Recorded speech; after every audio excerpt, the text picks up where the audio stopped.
Olá a todas e a todos e bem-vindos a um novo episódio do Sol Speaks, o podcast do Grupo Sol, dedicado à saúde e à segurança. Hoje vamos falar de algo que nos diz respeito a todos, sobretudo de junho a setembro, o calor, ou melhor, o risco de calor durante o trabalho. Quem conduz uma viatura, quem movimenta garrafas num pátio, quem trabalha numa unidade de produção, quem entra e sai das casas. No verão, todos nós temos de lidar com temperaturas que não são apenas incômodas. Por vezes, são um verdadeiro risco para a saúde. Nos próximos 10 minutos, vou explicar-vos de forma simples o que é o risco de calor, como nos devemos comportar durante o trabalho, que medidas tomar para o reduzir e, sobretudo, como reconhecer os sinais de um golpe de calor e o que fazer se nos acontecer a nós ou a um colega. Então, o que é, afinal, o risco de calor? O nosso corpo funciona bem a uma temperatura interna de cerca de 37 graus. Quando está muito calor, o organismo procura arrefecer, sobretudo transpirando. Mas quando o calor é demasiado intenso, dura demasiado tempo, ou o ar está muito úmido, este sistema de arrefecimento começa a ter dificuldades. Os especialistas chamam-lhe estresse térmico. Na prática, o corpo já não consegue libertar o calor em excesso e a temperatura interna começa a subir. É aí que começam os problemas. Atenção a um ponto importante. Não conta apenas a temperatura que lemos no termômetro. A umidade também conta. Quando a umidade é elevada, o suor evapora mais lentamente e, por isso, arrefece muito menos. É por isso que um dia a 30 graus com muita umidade pode ser mais perigoso do que um dia seco a 35 graus. E depois conta o esforço físico. Quanto mais nos mexemos e nos esforçamos, mais calor produzimos nós próprios por dentro. A exposição direta ao sol conta, e o vestuário conta. Por vezes, os equipamentos de proteção, EPI, que usamos para outros riscos, retêm o calor. As autoridades, penso no INAIL, em Itália, e no projeto Work Climate, mas também na Agência Europeia para a Segurança e Saúde no Trabalho, desenvolveram instrumentos para medir tudo isto. Fala-se, por exemplo, do índice de calor, que junta temperatura e umidade. Não precisam de o calcular, o que importa é que saibam que, quando surge um alerta de calor, ele deve ser levado a sério. Quem está mais exposto e quando? O risco é maior para quem trabalha ao ar livre e ao sol, para quem realiza uma atividade física intensa e para quem trabalha em ambientes quentes e mal ventilados. Pensem no trabalho nos nossos pátios e armazéns durante as horas centrais do dia. Pensem na cabina de uma viatura estacionada ao sol, que se transforma num forno em poucos minutos.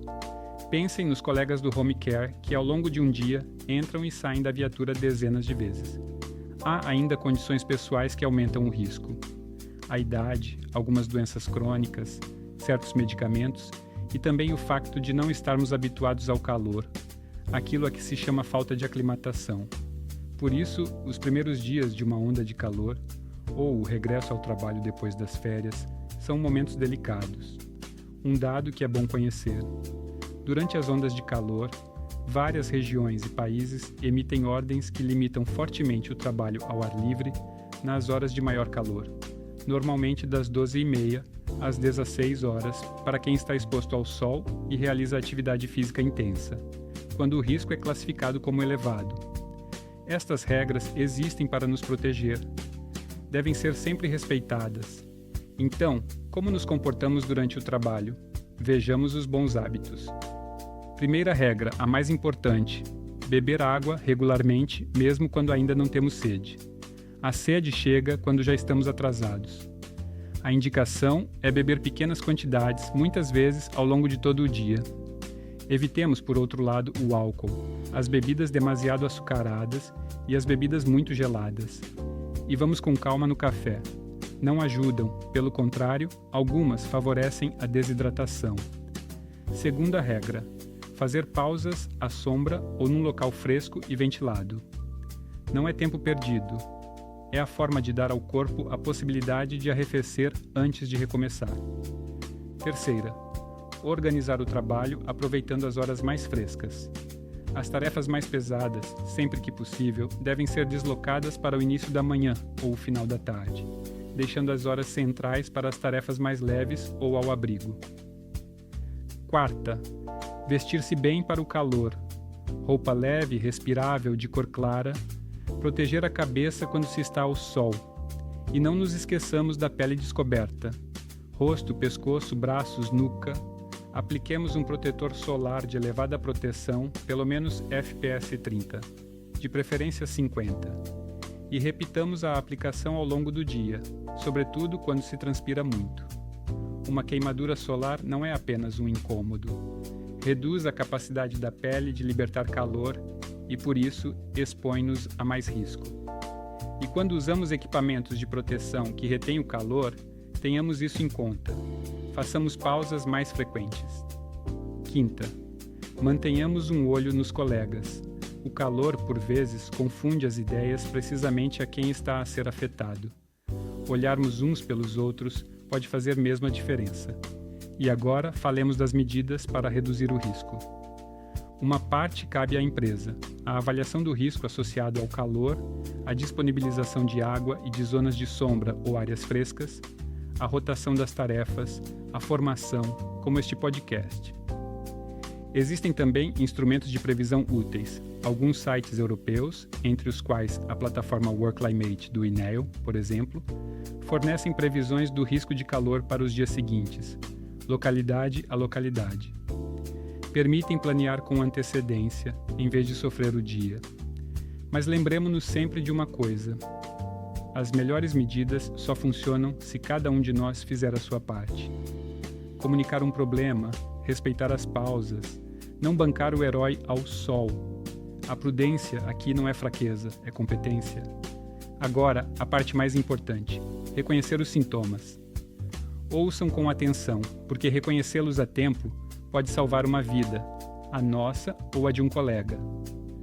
Os primeiros sinais são, muitas vezes, câimbras musculares, talvez nas pernas ou no abdômen, juntamente com uma transpiração muito abundante. É o corpo a avisar-nos. Se continuarmos, podemos chegar ao esgotamento por calor. Os sinais são fraqueza intensa, dor de cabeça, tonturas, náuseas, por vezes vômitos. A pele apresenta-se fria, pálida e úmida, e transpira-se muito. Neste caso, o corpo está sob esforço, mas ainda está a reagir. Depois, há a condição mais grave, o golpe de calor. Aqui, o sistema de arrefecimento do corpo cedeu. É uma verdadeira emergência médica. Como se reconhece? A temperatura corporal sobe muitíssimo, mesmo acima dos 40 graus. E atenção a este sinal, porque é ele que faz toda a diferença. A pele torna-se quente e seca, e muitas vezes a pessoa deixa de transpirar. Surge confusão, desorientação, comportamento estranho, dificuldade em falar até ao desmaio ou às convulsões.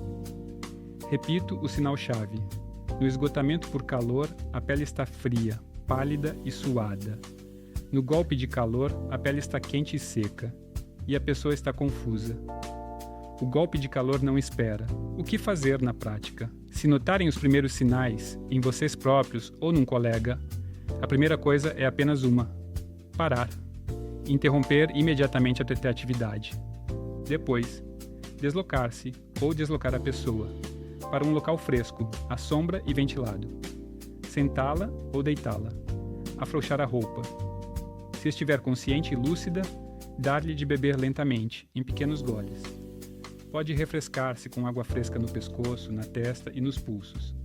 Se, depois de cerca de meia hora de repouso ao fresco, os sintomas não melhorarem, é preciso ir às urgências. E depois o caso mais grave. Se a pessoa estiver confusa, não responder bem, tiver a pele quente e seca, perder os sentidos ou tiver convulsões, não percam tempo. Liguem imediatamente para o 112, o número europeu de emergência, ou para o número local de emergência médica.